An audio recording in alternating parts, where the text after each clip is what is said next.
doymaram, danıştıkça doymaram. Beşikteki laylam oldun, güneş kimi mene doktun.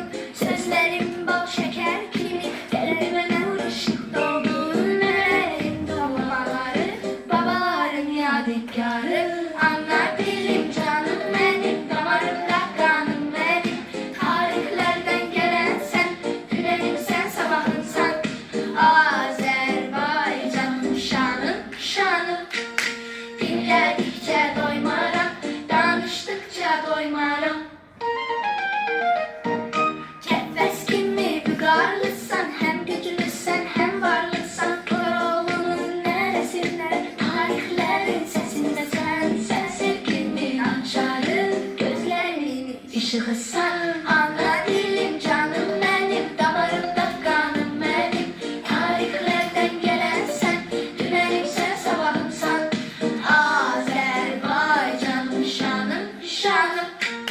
Dinledikçe doymaram, danıştıkça doymaram.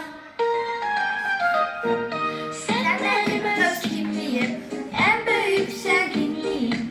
Son nefesime kadar seni yaşatacağım ben. Anlar dilim canım benim, damarımda kanım benim. Azerbaycan şanım, şanım. Dinledikçe doymaram. Ana dilim canım benim, damarımda kanım benim. Azerbaycan şanım, şanım. Dinledikçe doymaram.